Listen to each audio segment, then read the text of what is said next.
これは体験者やその知人から直接聞いた実話怪談である。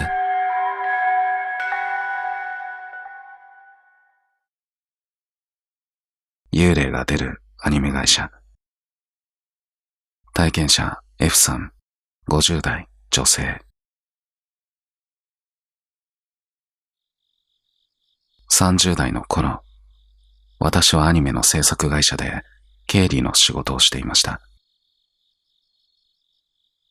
このアニメ会社のビル、業界では幽霊が出ることで有名でした。当時その会社はとにかく儲かっていて、社員と外注の方々も合わせると、全体で4、500人はいたと思います。規模が大きくなりすぎて、アニメの仕上げをする部門のビル、ゲーム部門のビル、経理の私がいたビル、という風に部門ごとにビルを借りたり建てたりしていました。一番多い時期で2つは自社ビルで、さらにもう2つ借りていて、合わせて4つのビルがあったんです。そんな状態ですので、忘年会では初めて顔を合わせる人がたくさんいました。ある年の忘年会も盛大で、2次会、3次会と進んでいった頃、私は4人掛けの席で全く違う部門の人たちと一緒になりました。どこの部の人ですか？なんて話から始まり、世間話をしていると、通販の担当をしている A ちゃんという20代の女の子がポロッと言ったんです。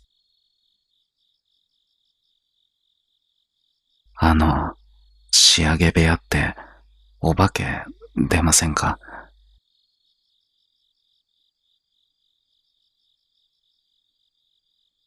実は彼女、神社の家系の人で、幽霊が白い煙として見えるのだと言います。あれは何だろう、もっと知りたいな、と思いながら、その白い煙をじーっと見つめると、幽霊の性別やこうやって亡くなったんだな、という情報が頭に入ってくるらしいんです。その A ちゃんがアニメの仕上げ部屋の角っこで白い煙を見たと言います。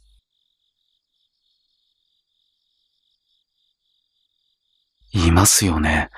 僕は黒い煙に見えます。ゲーム部門の男の子も目撃したそうで、黒い煙に見えていて、彼もまた見つめていると、情報が頭に流れ込んでくると言っていました。そんな話を聞いていて、私はハッとしました。え、もしかしてそれって体操着を着てる子？そうそう、そうです。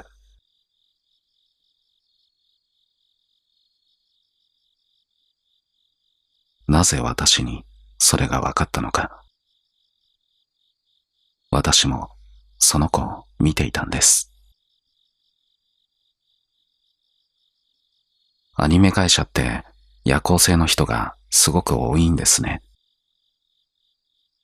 夕方や夜になってから出勤してきて、朝方まで仕事をする。仕上げ部門のフロアはビルの地下1階を借りていて、昼間でもなんだか薄暗い。しかも電気代がもったいないからと、人のいない時間は電気が全部切ってある。私は経理なので、締めの日に暗いフロアでみんなのタイムカードを回収して回っていたとき、ふと目の端に何かが映りました。体育座りをしている小さな子供が隣の仕上げ部屋にいたのです。ん？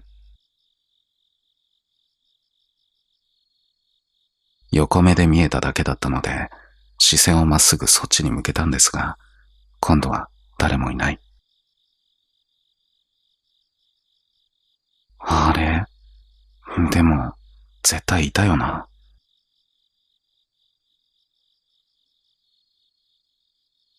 その子がいたのは、色を塗ったセル画を保管してある一角でした。そこは大事なセルを盗まれないように、いつも鍵がかかってるんです。私はその鍵を持っていませんし、そもそもあんな小さな子が入れるはずがない。でも、もう一度タイムカードに視線を戻すと、やっぱり目の端に子供がいるんです。横目でそーっと様子を伺うと、小学校2、3年生ぐらいの子でした。髪が短く、帽子をかぶり、体操着を着て、うつむいたまましゃがんでいる。なんでこんなところに男の子が。そう思いながらも、私はそれ以上深く考えず、このことは誰にも言いませんでした。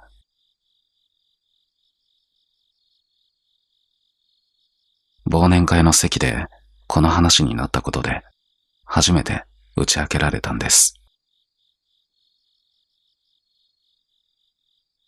あれ、男の子じゃなくて女の子ですよ。そう教えてくれたのは、幽霊が煙に見えている二人でした。目の端でしか見えていなかった私は、男の子だと勘違いしていたんですね。そこに席を外していた仕上げ部門の女性が戻ってきました。なになに、みんな何の話してたの？ちょっと変な話なんですけど、仕上げ部屋に体操着を着たちっちゃい子がいません？小学校2、3年生ぐらいの。ああ、いるいる。もう邪魔されてほんと嫌で。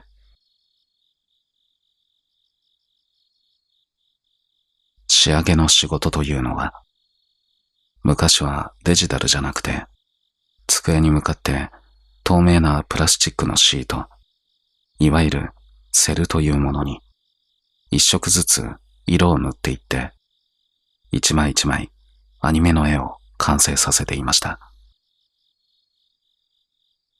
ピンクなら、まずピンク色を全部塗って、乾いた頃に次は緑という風に。塗り終わったセルは背の高い棚に置いていきます。その棚のてっぺんに、あの体操着の女の子が座って、足をブラブラさせているというんです。それがどうにも邪魔で、その人は、やめてくれない？邪魔！と本気で怒るらしい。仕上げの部屋では、それがもう当たり前の光景になっていて、みんな、ああ、いつものやつか、くらいにしか思っていなかったと言います。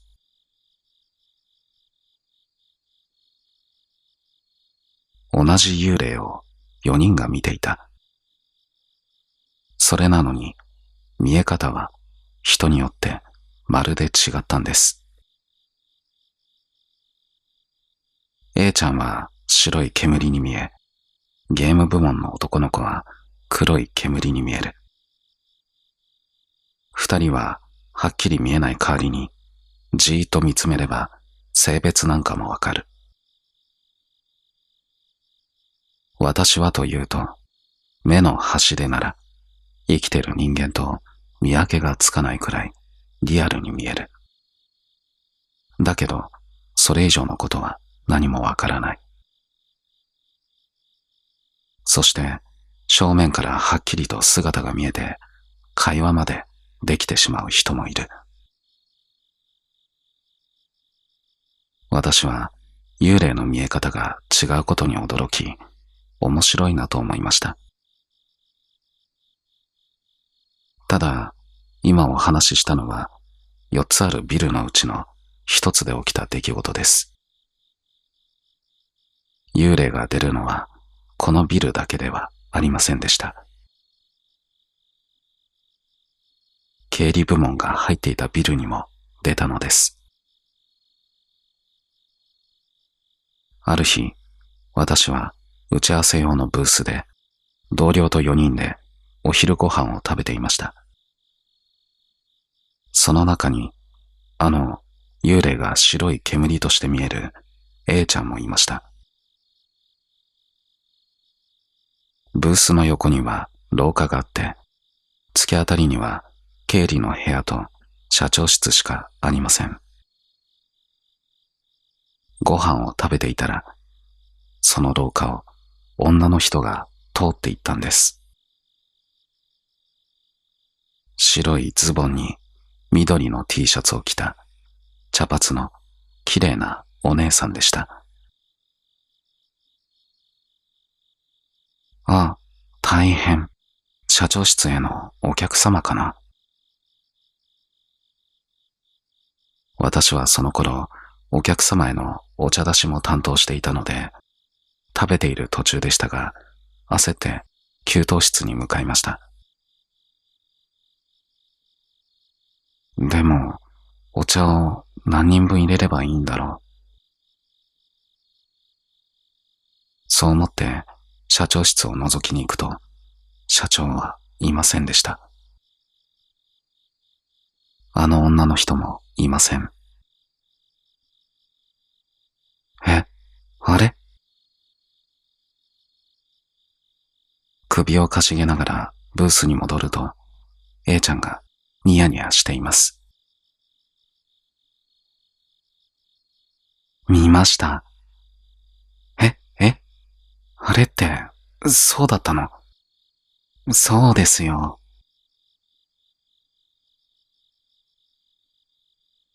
ついさっき私が見た白いズボンに緑の T シャツ、茶髪で綺麗なお姉さん。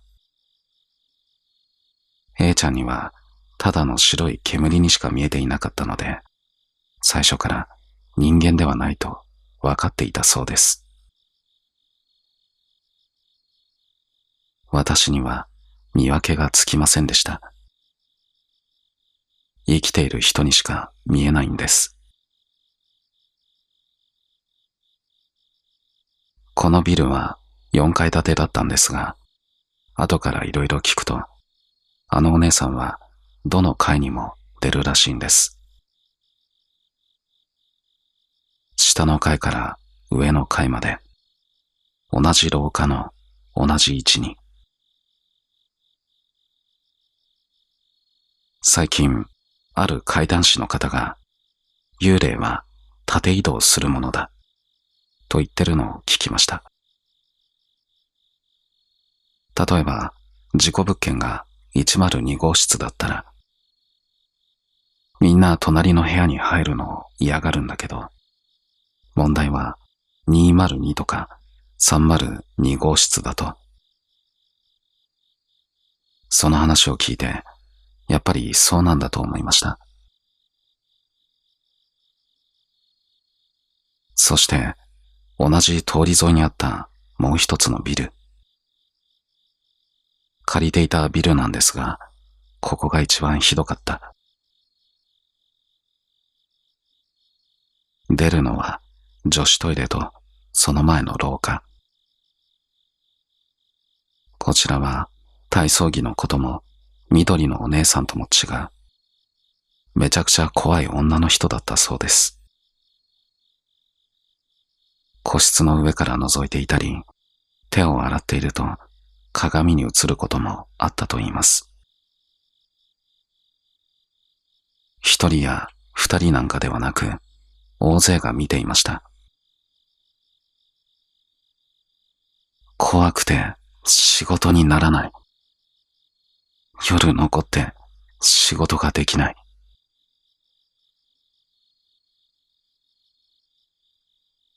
社長も副社長も幽霊を信じないタイプの人たちだったんですが、そういう訴えがあまりにも多いので、とうとうお祓いをすることになりました。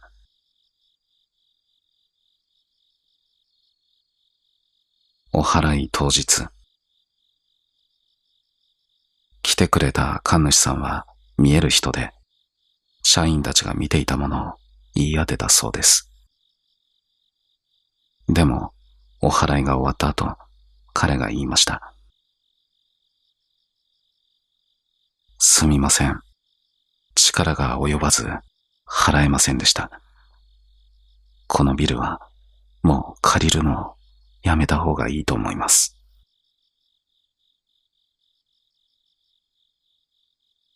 お祓いする人がそんなこと言うんだ、と私は驚きました。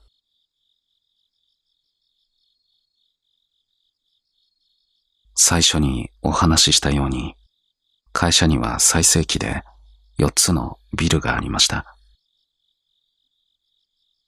幽霊が出ていたのはそのうちの3つ。幽霊のせいなのかどうかはわかりませんが、その後、会社は傾いて潰れてしまいました。会社は撤退しましたが、ビル自体はまだそこにあります。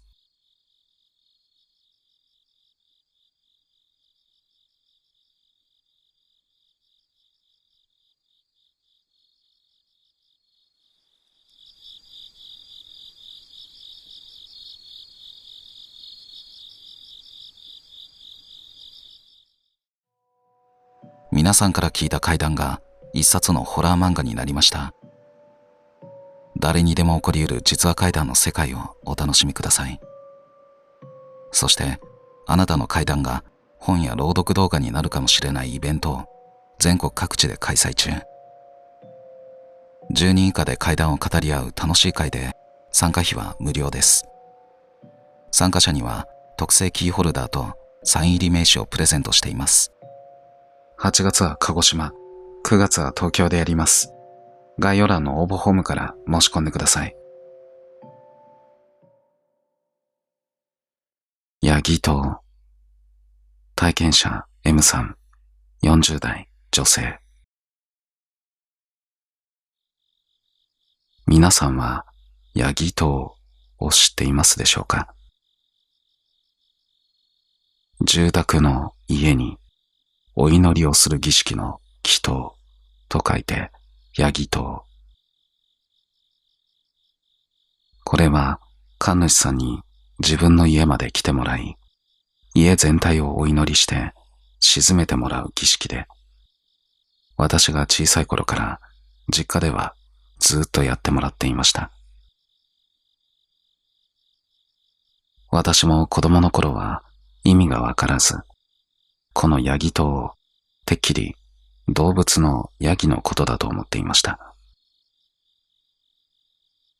うちにヤギなんていたっけって。家に祈祷と書くのだと知ったのは、大人になって自分で調べてみてからです。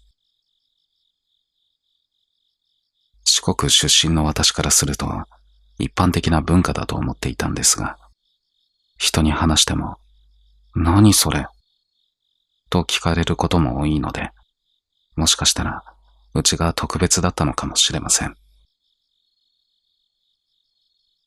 私の祖父が家族をとにかく大事にする人で、ヤギ塔をずっと続けていたのです。祖父は本家の長男でした。それなのに本家を出て別の場所に家を建ててしまった。それが私の実家です。祖父はそのことにずっと後ろめたさを感じていて、亡くなるまでずっと、俺は長男なのに家を出てきてしまったから、と言い続けていました。だからこそ、祖父はヤギ糖をお願いしたり、新しい年に変わる時には、お札やお守りをもらってきたりしていました。そんな風に実家を守ってくれていたにもかかわらず、私は子供の頃からこの家でよく金縛りに遭っていたんです。私の場合、金縛りに遭うと全く動けません。指一本どころか目さえも開けられなくなります。ただ不思議なことに目は閉じていても部屋の情景が頭の中にイメージとして流れ込んでくるんです。目を閉じたまま鮮明な映像が見える。目で見てるのと同じ状態。これは子供の頃からずっとで、解けるときはふとした瞬間に指が動いて、あ、動くと思って腕を上げるとやっと解ける。そういう体質でした。その中で特に怖い思いをしたのは、私が専門学生の頃、暑い夏の夜でした。実家の自分の部屋で、私は半袖短パンでベッドに入っていました。暑くてしばらくうだうだしていたものの、眠さの方が勝ち、いつの間にか眠っていました。すると、金縛りにあったんです。ああ、はいはい、いつものやつね。慣れっこなので、最初はそう思っていました。でも、いつもと違ったのは、部屋のドアの前に人の気配があったこと。ドアは一部がすりガラスになっていて、廊下側に人が立つと影が見えます。頭の中にイメージが流れ込んできてしまう私は、その時、ドアのすりガラスの先に人影を見ていました。おじいちゃんか、おばあちゃんだったらいいな。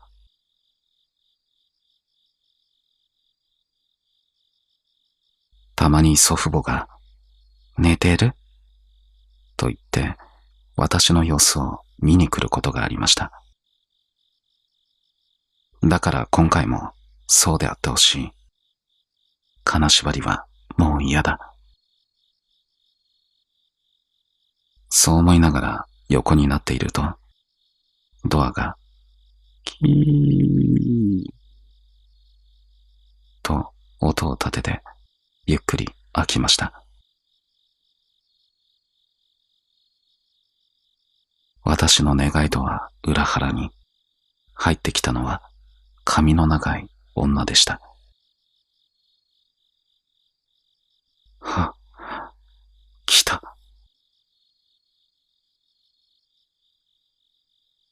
女は私が寝ているベッドの横をゆっくり歩いてきます。そして私の足元まで来ると急にスッとしゃがみ込みました。女は中腰の姿勢のまま、今度は足元から私の頭の方へゆっくり移動しています。その途中、半袖から出ていた私の腕を女の長い髪がさーっとこすっていったんです。はっきりと感触がありました。怖いけど声が出ない。どうしよう。もうやだ。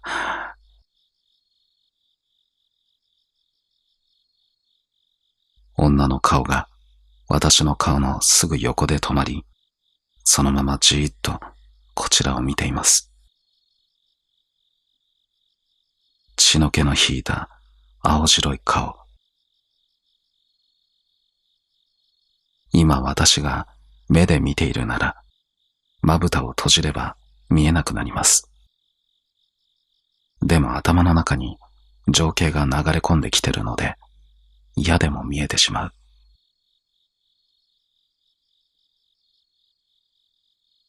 嫌だ、嫌だ、嫌だ。心の中で叫び続け、気がついたら朝になっていました。腕にはあの髪の毛の感触が残っていました。幸い、あの女を再び見ることはありませんでした。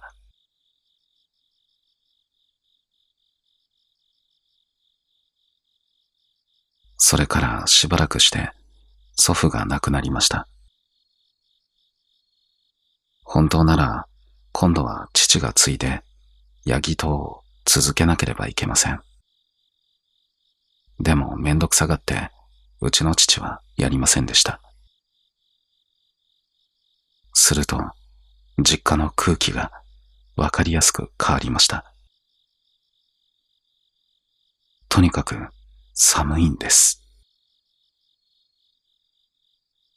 家の中全体が冷たいのですが、特に冷たくて嫌だなと感じるのは、祖父母が使っていた衣装部屋。周りに日差しを遮るような建物はありません。それなのにどういうわけか日が当たらなくなり、暖房をかけても寒いまま。そしてヤギトをやらなくなってから、そんなに悪かったっけと思うくらい家族仲は急激に冷え込んでいきました。私はそんな家族と縁を切る形で四国を出て、今は関東で暮らしています。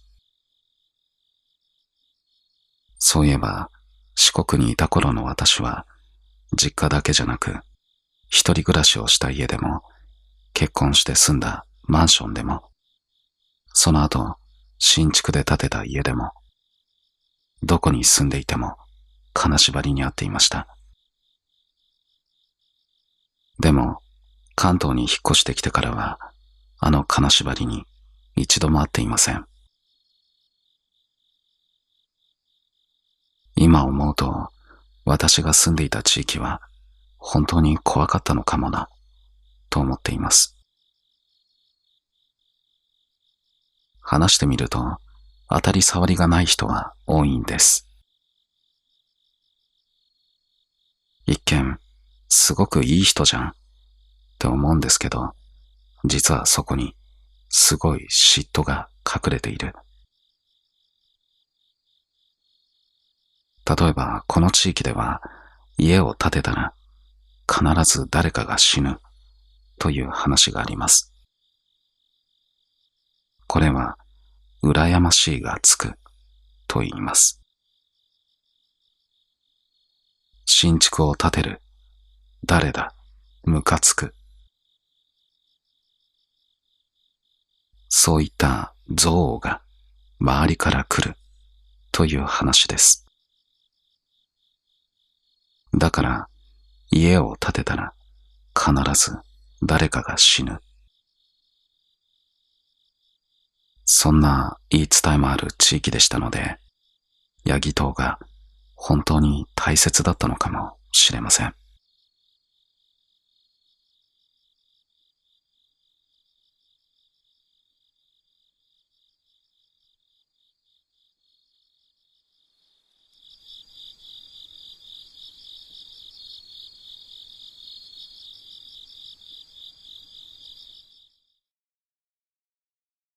音楽スタジオ。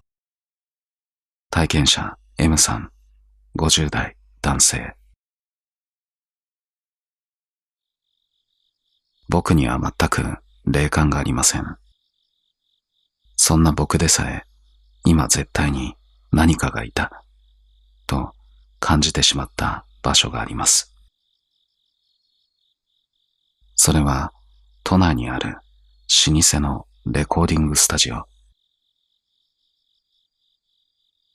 僕は広告や CM の音楽を作る仕事をしてるので、いろんなレコーディングスタジオに行っては、こもって作業してることが多いんです。その中で、今からお話しするのは、業界の人なら誰でも知っている大きくて古いスタジオ。都心のど真ん中にあり、建物は地下へ深く伸びていて、スタジオがあるのは地下3階。エレベーターは古い油圧式で、とにかく動きが遅い。そして1階とスタジオのある地下3階。その2つの階にしか止まりません。噂では時々、本来止まるはずのない地下2階で扉を開けることがある。扉の向こうには真っ暗な廊下がどこまでも続いていて、そこで降りてしまった人は二度と戻ってこれない。なんて話があったり、他にも自ら命を絶ったギタリストの霊が、このスタジオでレコーディング中のミュージシャンに乗り移る。なんて噂もありました。業界では有名な曰く付きのスタジオ。僕みたいな階段好きからすると、行くだけで少しテンションが上がる場所でした。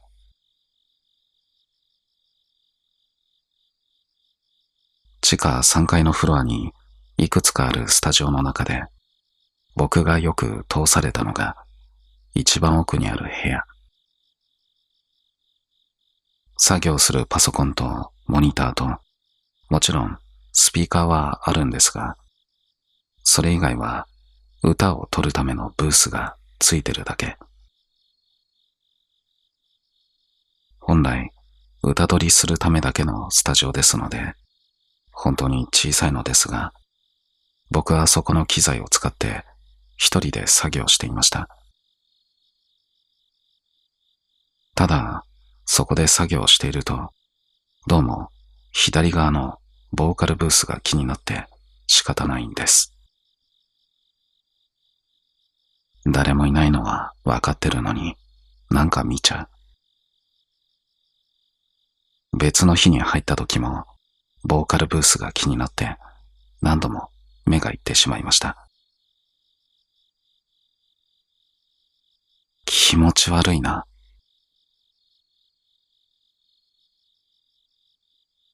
霊感なんてないのに誰かに見られてる感じがあって、とにかく居心地が悪い。次に行った時も同じスタジオを案内されそうになったので、スタッフの方に言いました。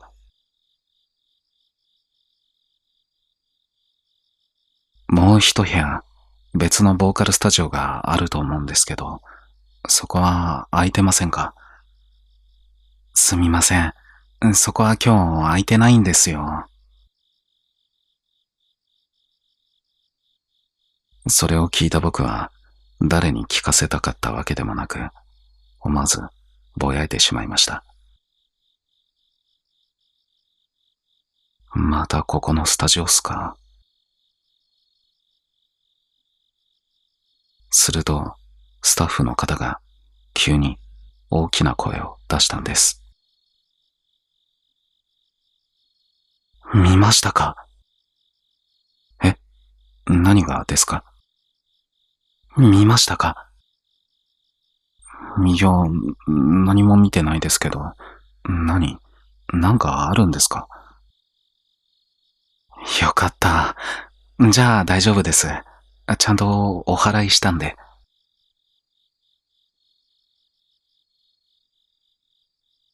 どういうことか訪ねると、いつも通されていたあの小さなスタジオ、そのちょうど真上が機材庫になってるんだそうです。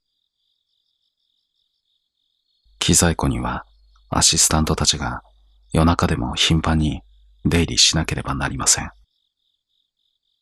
ところが、そこで女の幽霊を見る人が後を絶たなかったというんです。若い女性というより少女のような姿だったと言っていました。何人もが機材庫に立っている女性の姿を見てしまう。夜にあの部屋へ行くのが怖くて仕事にならないほどだったそうです。だからお祓いをしたと。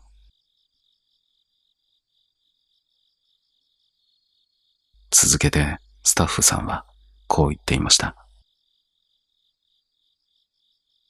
まあ、その機材庫の真下なんで、M さんが使ってるスタジオにも多分幽霊がいたと思うんですけど、とにかく大丈夫です。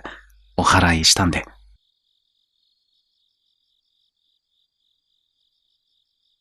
それを聞いて僕は、やっぱりいたんじゃんって思ったんです。気のせいじゃなくて、確かに女の幽霊がいた。そして気配とか、なんとなく嫌な気分にはなるけど、見ることはできなかった。ああ、やっぱり僕には霊感がないんだ、と思ったっていう話です。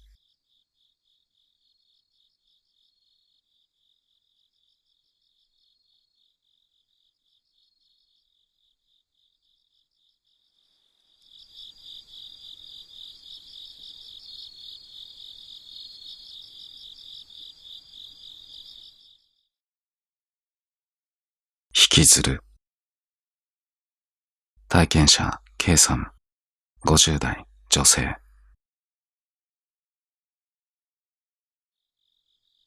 昔からうつ伏せで寝るのが好きだった私は、その夜もうつ伏せで眠っていました。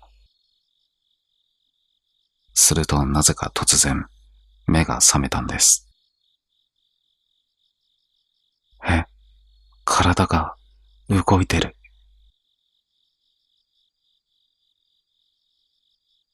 当時私は中学生で、隣には母が眠っていたんですが、私だけずるずると下へ引きずられていっています。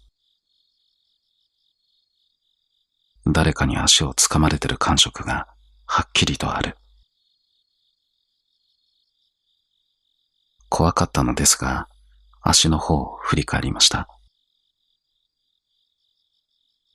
そこにあるのは団地の14階の小さなバルコニーのはず。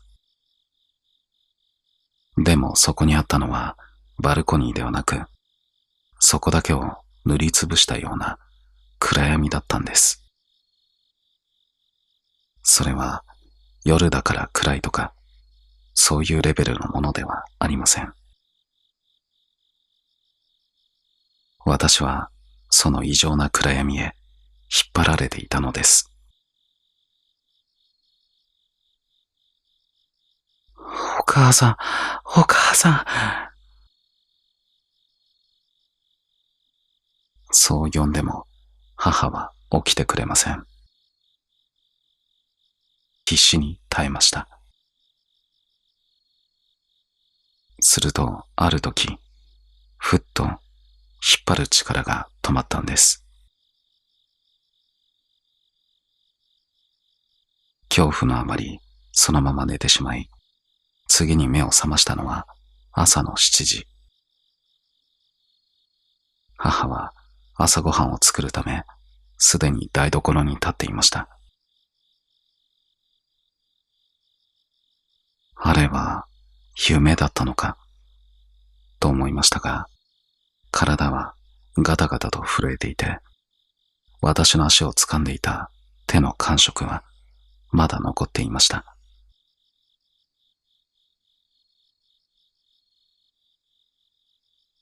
それから長い年月が経ち、私は結婚し、その団地を出ました。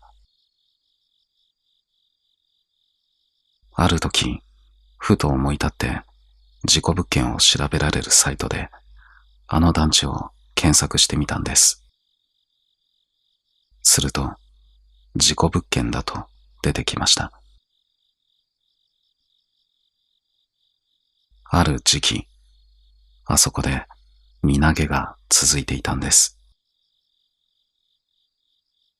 詳細を見てるうちに、私は忘れていた出来事を思い出しました。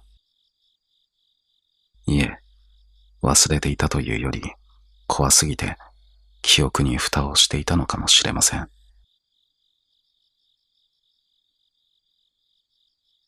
あれも私が中学生の頃でした。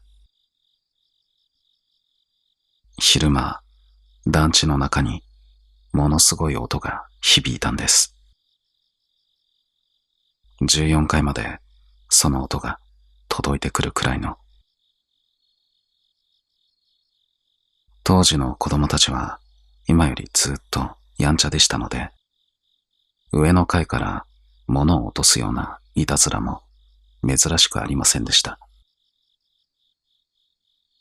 最初はその類かと思ったんですが、様子が違いました。ご近所の奥さんが血相を変えて駆け込んできたんです。見ちゃダメ、見ちゃダメ。でも、私は見てしまったんです。人ってあんな風に死ぬのか。そう思うほどの光景でした。間もなく警察と救急車がやってきました。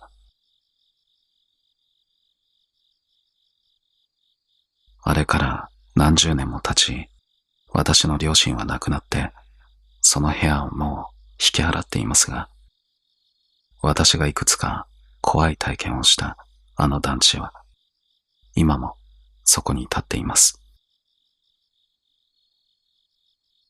夜中に私を引きずって行こうとした真っ暗になったバルコニーも、あの時のまま残っているはずです。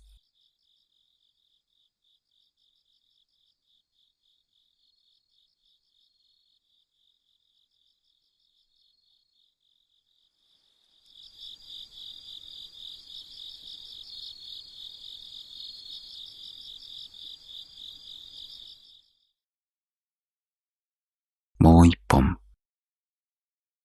体験者 N さん、50代男性。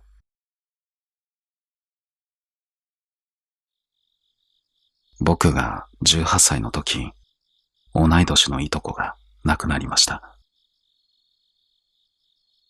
当時の僕は大学受験に失敗して浪人することになり、予備校に通っていました。その知らせを聞いたのは、ゴールデンウィークに差し掛かったある日の夕方でした。予備校から帰ったら、母が慌てていたんです。あんた、すぐ出かける支度をしなさい。なんかあったの？いとこの M ちゃんが交通事故で亡くなったの。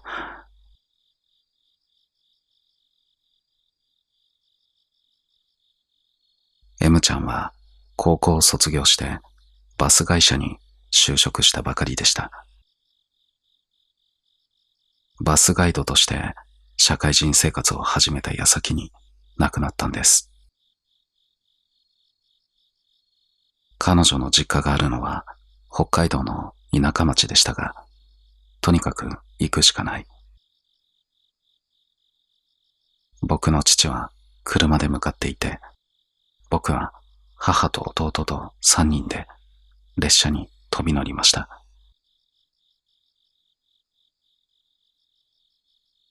道すがら母から事故の詳細を聞きました。前日の夜、免許取り立ての M ちゃんは、女友達2人を乗せて夜のドライブに出かけたそうです。ところが、スピードを出しすぎ、ガードレールを越えて道から転落してしまったと言います。友達2人は助かりました。でも、運転席にいた M ちゃんだけは搬送された病院で息を引き取ったのです。同い年のいとこがこんなにあっけなくいなくなってしまう。そんなことがあるのかと思いました。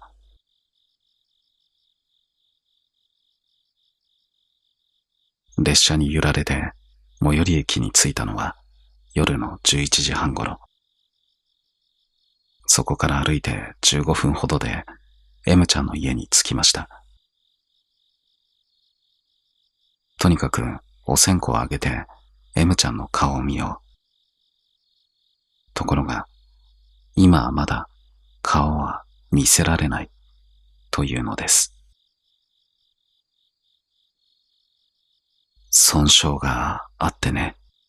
今直してる最中だから、もうちょっと時間がかかるんだ。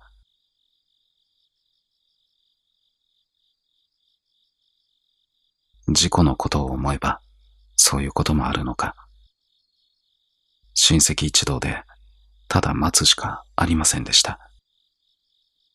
でもどうにも気持ちが落ち着かない。僕は何か飲み物でも買ってこようと、一人で家の外に出ました。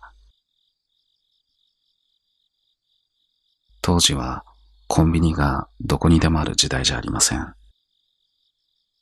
僕はさっき降りた駅に自販機があったのを思い出しました。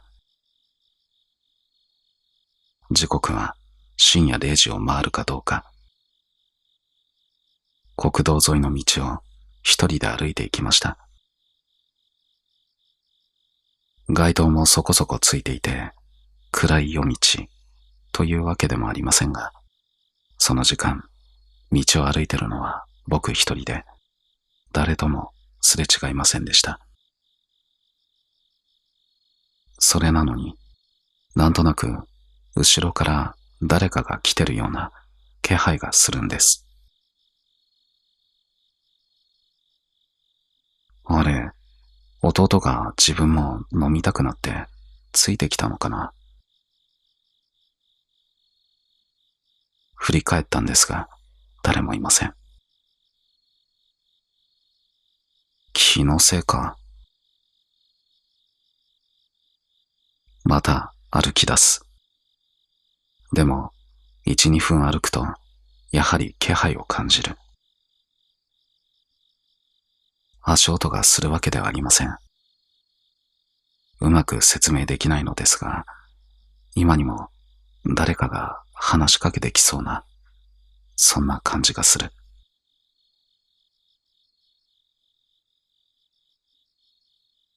駅に着いて、当たり付きの自販機で炭酸飲料を買ったら、ピピピピピという電子音が鳴り響きました。こんなタイミングで当たりが出たんです。もう一本飲み物がもらえる。M ちゃんが当ててくれたのかな。自分一人で2本飲むのもなんだし、せっかく当たったんだから彼女が好きだったコーヒーを選びました。僕は駅のベンチに座って炭酸飲料を飲みながら缶コーヒーを開けて隣に置きました。そうしたらやっぱりいる感じがするんですよね。今にも話しかけてきそう。例えるなら家の中で台所にいるはずの家族に、ねえ、この間さ、って話しかけるあの感じ。その場にいることを前提にした空気感。あれにすごく近い。せっかくだから僕はいとことの思い出を振り返っていました。あの時、あんなことして遊んだな。あんなことも言ってたな。一つ一つ振り返りながら15分くらいそこで過ごしました。コーヒーは結局自分で飲んで戻りました。家に入ると M ちゃんのお母さん、僕にとってはおばさんが言いました。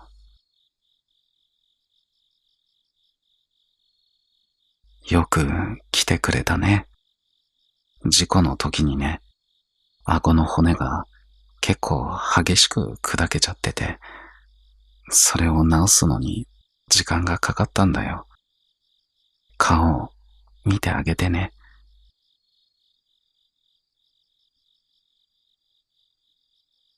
見ると確かに少しずれてしまってる部分はあるけれど、できる限りきれいに整えられていました。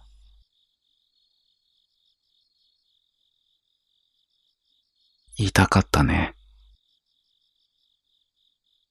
そう思いながら手を合わせていて、ハッとしました。あれは顎が砕けてしまっていたからか。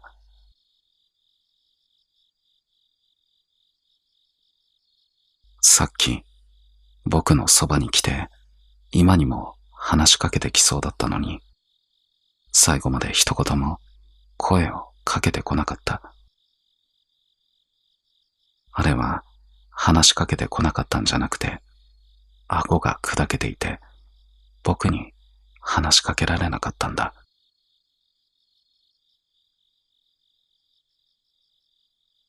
喋れないけど M ちゃんは会いに来てくれたんだな。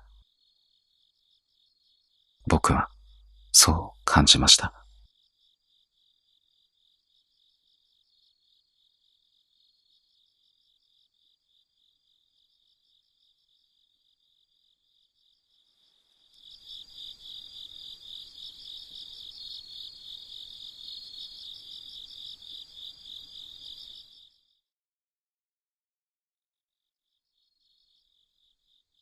はい、どうも皆さんこんばんは、ごま団子です。翔太です。兄弟二人でチャンネルを運営しております。うん。まず最初の話が、幽霊が出るアニメ会社という話でした。はい。4つのビルのうち3つで幽霊騒動が起きていたということですね。うん。てか4つもビル借りたり建てたりっていうのは相当儲かってたってことだよね。そうだよね。大成功してたってことだね。ね裏話がですね、え。はい。会社が傾いたっていうか、まあ、どんどん良くなくなってったみたいな話でさ。うん。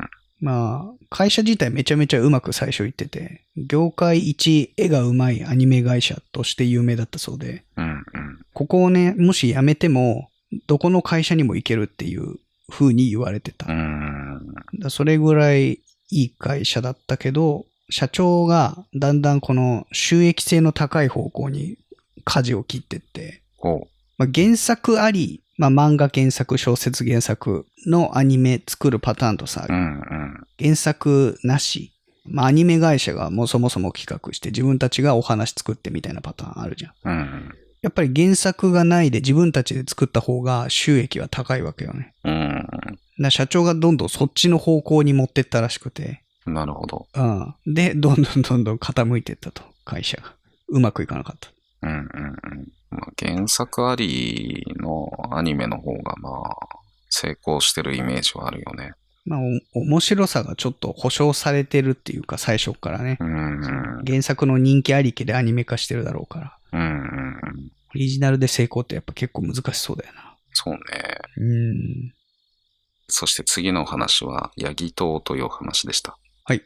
階段集めてて思うけど、知らない文化結構あるよな。や、ほんと階段から学べる文化とかって結構あるよね。いっぱいね。あるある。うん。まあ、ヤギ島についてちょっと調べたんだけど、まあ、どちらかというとやっぱ関西の文化っぽい。